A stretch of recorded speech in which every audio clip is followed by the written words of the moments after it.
Big vibes, stay blessed, stay blessed. This is your boy Black Finesse. We're here to watch Echoes. This is people who passed in extremely silly ways.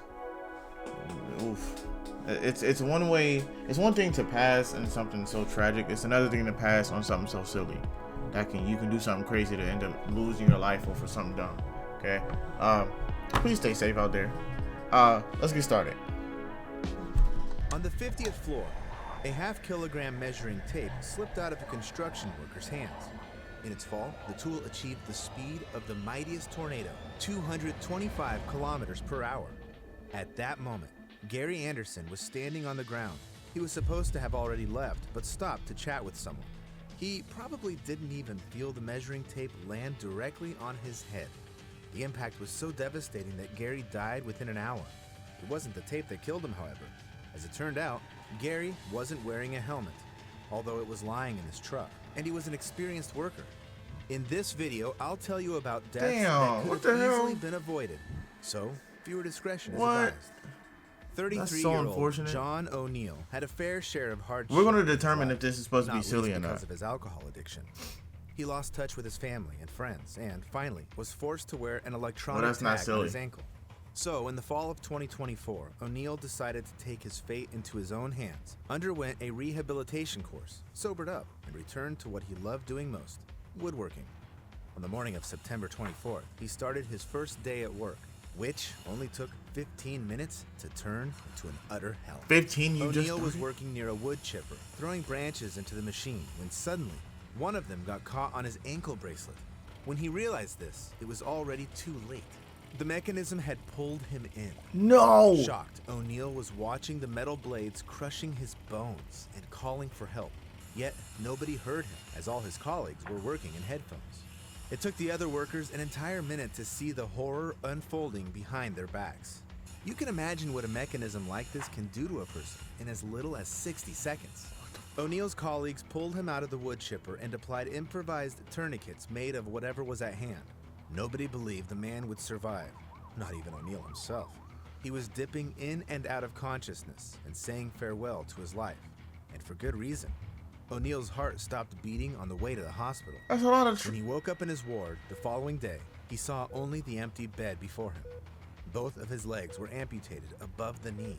The surgeons had to transfuse 8.5 liters of blood into him, virtually replacing the bloodstream in his body twice over. O'Neill is convinced it was the structure of the electronic tag that caused him to be pulled into the wood chipper. However, it looks like he regulations, thus making this tragedy possible in the first place.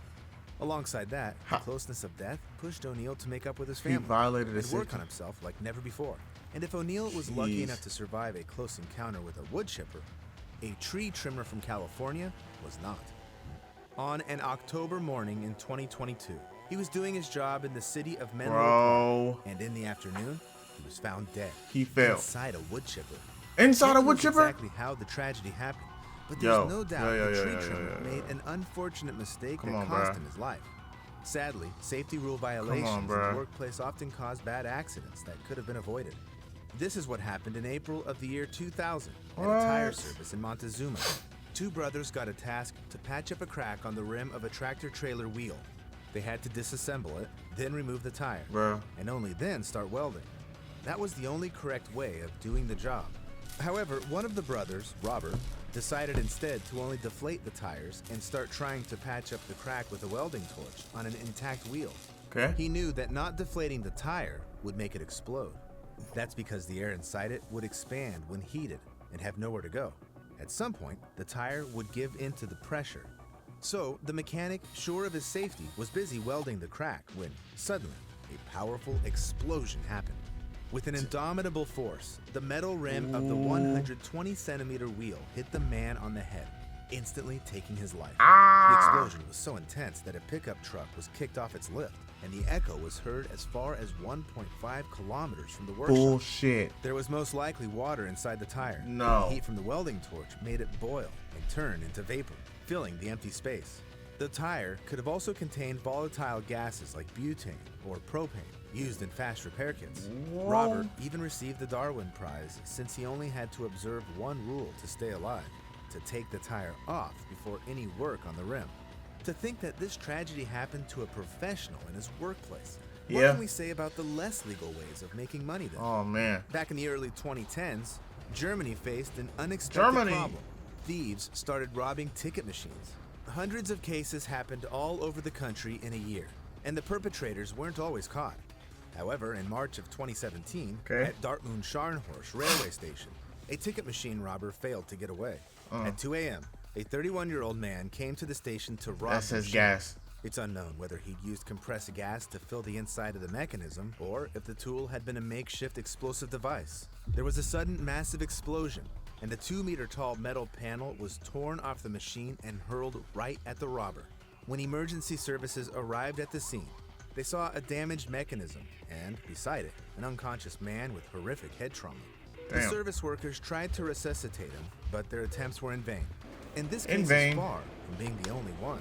On Christmas Eve in 2015, a man died in Münster after using a makeshift explosive to blow up a condom vending machine and take the money that was in it. In October 2018, a young guy died after a ticket machine explosion at Halle railway station. But the paradox is that it's not only those who violate state laws and get themselves killed. People also die from forgetting about the laws of physics. Wow. A tragedy of that kind happened in Libreville, the capital of Gabon, to 35-year-old Franck Cabel, a pastor evangelist. One day, having gathered his congregation for another sermon, he claimed to have received a revelation. It stated that if the pastor's faith was strong enough, he'd be able to reenact Jesus' biblical miracle of treading water. Cabel didn't have the slightest doubt. What? If he oh no, bro thought he was Messiah. He immediately gathered his flock on the beach. The pastor was gonna not just showcase his water treading skills. He was set to cross the Gabon estuary. This distance requires a boat 20 minutes to pass, since it's about 11 kilometers. Cabel took his first steps but seemed to be sinking for some reason. However, he stayed true to his faith and walked until he was entirely submerged in water. The man drowned.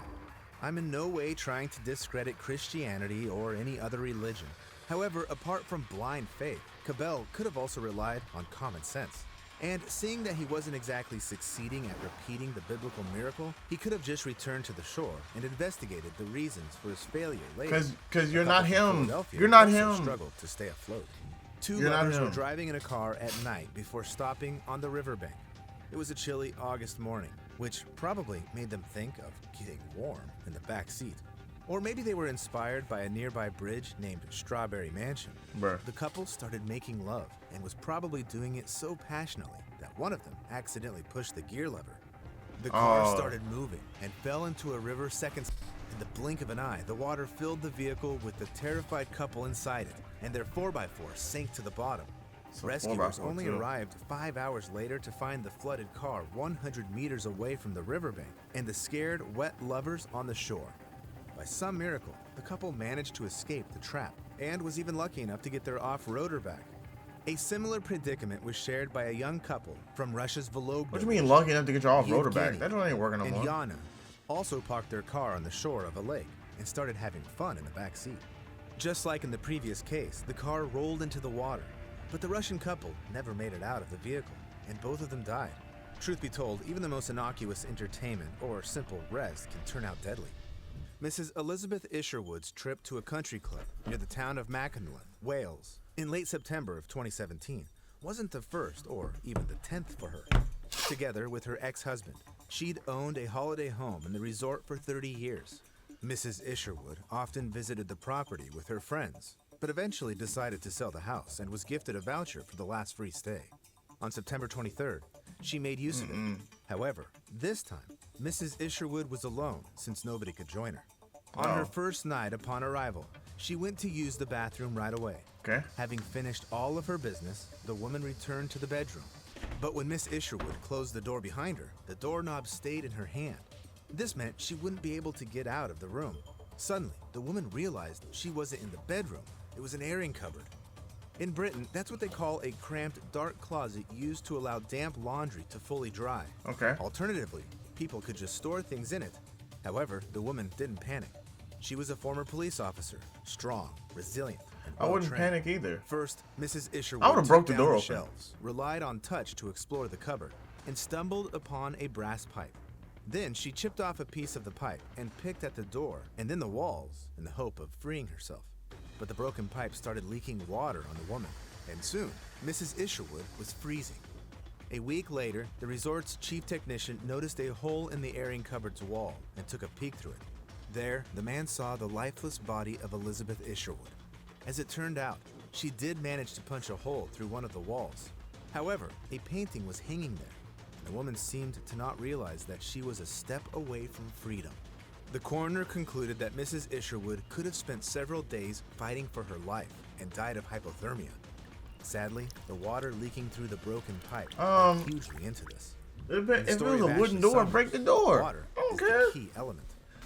Blame that on the house people. Why are your doorknobs not working? Why is it broken? 2 daughters on a holiday near the local lakes. The woman adored spending time near water, so during the long holiday weekend, she enjoyed boating. It was very hot. Ashley barely ate anything, and on the 3rd day of the trip, she started experiencing a splitting headache. After waking up on Independence Day, the woman was feeling even worse. But this was her last chance to spend time near her beloved lakes. So she and her husband went boating again. Suddenly, Ashley felt a horrific thirst. She realized she'd been drinking too little water that whole time, so she must have been dehydrated. In the following 30 minutes, Ashley drank 4 bottles of water, but her condition didn't improve. Moreover, the woman started complaining of numbness and pins and needles in her toes. Damn. When the family was on their way back home, Ashley began to feel dizzy. And when they drove into the garage, the woman got out of the car, took a few steps, and collapsed, unconscious. Her husband rushed to perform CPR on her, and her eldest daughter called the ambulance. The woman was found to have a severe brain swelling that seemed to have appeared for no reason. 2 days later, Ashley Summers passed away. Damn, the cause of her death was absolutely shocking. The woman had water poisoning. The thing Water is, if you poisoning. gulp several liters of water down, your body's fluid and electrolyte balance will get disrupted. That is, there'll be too much fluid and virtually important salts such as sodium, potassium, calcium, and magnesium will get washed out of the body. It doesn't sound too bad, but it has such a great impact on the body's functioning that people start experiencing dizziness, seizures, and severe swelling. In rare cases, such as the one with Ashley Summers, it can result in death. Sadly, Ashley wasn't aware of such a possibility and couldn't have averted it. The young Acton Beale, on the other hand, must definitely have known what he was going to do. On a May night of 2016, when he and his friends came to his place in the Australian town of Kangaroo Point, Acton decided to do planking. Australia was experiencing a wave of flash mobs, which involved people lying face down while keeping their bodies straight. They do this in most unexpected places, which were often highly dangerous.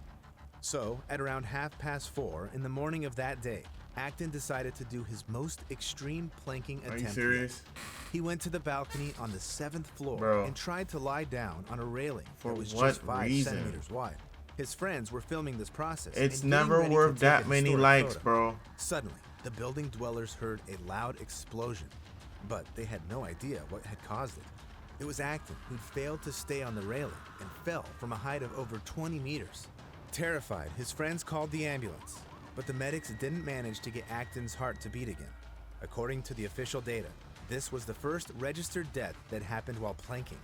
The most horrible thing is that it was all done for likes on social media. It's not worth it. I'm asking you to ensure your safety before doing something like this. I admit, however, that sometimes a silly trick can seem exciting, strange, or even disgusting, but still pretty safe. That's probably what Edward Archibald thought too, when he said yes to a very unexpected competition at a local store. I'll ask now that folks with entomophobia, sensitive people, and those who are eating to not look at the screen. We're going to talk about eating insects. It's a totally normal practice in many African and Asian countries, and China is experiencing Is it even good for you?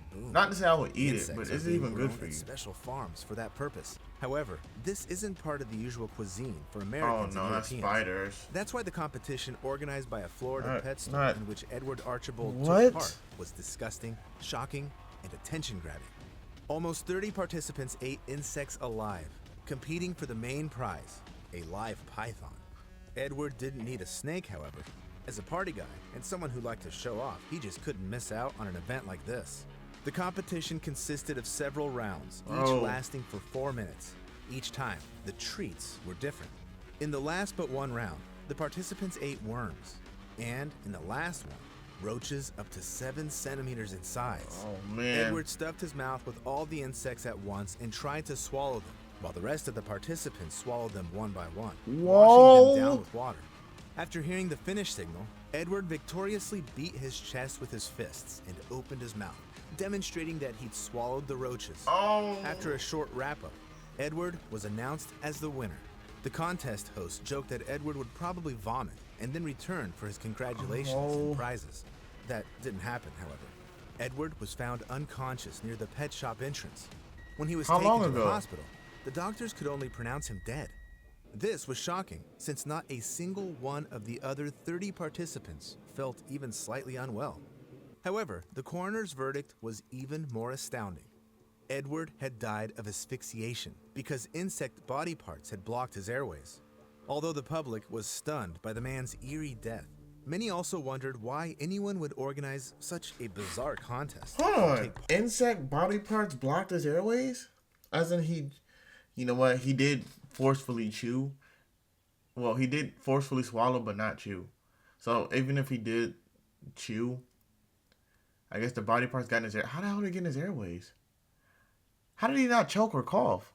I don't get it. That don't make sense. Psychologists explain that the answer is actually quite simple. Participants in extreme, unsettling, or disgusting events are often searching for something to make their lives more interesting, fulfilling, and vibrant. Anyways, I guess. GG's. No, that don't make sense to me. I don't know how you can have insect body parts in your airways, which means you would be choking. How did it get in his airways? Like, what? How do you? Okay, I'm tripping. All right, it is what it is. Make sure you subscribe to Echoes. Make sure you comment on this comment below. It's your boy Black Finesse. We're out.